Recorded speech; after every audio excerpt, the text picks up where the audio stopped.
Consumer news now. Listen, this Sunday is Father's Day, and we all know that dads, it can be hard to shop for sometimes. Instead of buying him another tie or maybe the latest tool or tech, how about getting him a gift he'll be really proud of? We're talking about financial independence, though I think socks are an incredible gift myself. Well, listen, local financial professional Brad Allen from Drake & Associates is here with 4 ways to show Dad that you can manage your own money.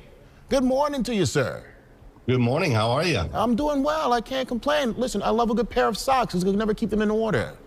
You know That's what I'm right. saying? Socks are always good. Ties, you know, Yeah. the little things. They add Little up. things. But speaking of adding up, tell us about the benefits of organizing your debt.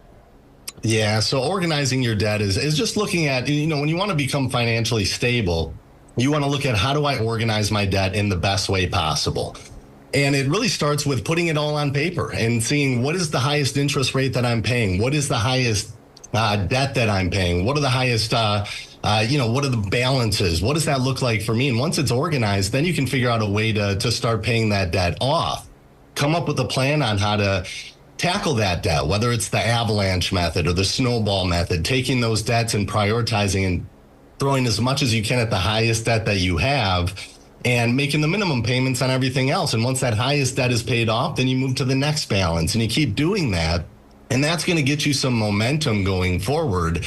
You know, you have those little wins along the way and you pay off some of that debt. That's going to motivate you to keep going and pay down the other debts that you have. And, you know, there's good debts, there's bad debts. There's high credit card debt, high interest payment debt, there's mortgages, there's car payments, there's student loans. So you really want to prioritize that and come up with a plan on how to pay that debt down the quickest way possible, because the faster you pay it off, then you can move to the next phase, which is planning for your future, planning for your retirement. I don't care if you're 20 years old or 60 years old, everybody's going to retire someday. So you want to start putting money away for that. And it's the earlier you start doing that in your 20s and 30s, the more it's going to accumulate, the more it's going to compound over the years, so that by the time you get to retirement, you're going to have the money you need to live the lifestyle that you want to live at that time, whether that's traveling the world or hanging out with the grandkids, whatever it is for you. You want to have a plan, and that plan has to start early in your 20s and 30s by putting that money into your 401k, if you have a 403b, whatever type of employer plan you have.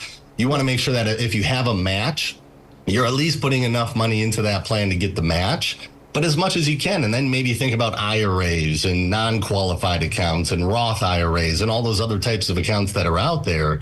But really prioritize yourself, really prioritize your future. And I always say automate the savings, automate it. You know, if you get a paycheck every week or every month, make sure a certain percentage of that is going into your retirement accounts for later on down the road. So great information on the retirement accounts. What should we do when it comes to managing our savings accounts? Because that's a big thing too.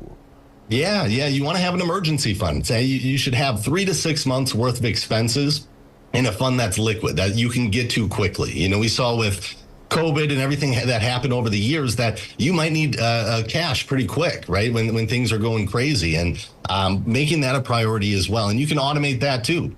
You could say in my savings account, I want a certain percentage of my paycheck to go into that account every single paycheck. And you might not be able to put 3 to 6 months right away into that savings account, but little by little, just start to prioritize that as well and put money away for an emergency that could come up in the future. Whether it's this year or 5 years from now, you're going to be ready for it.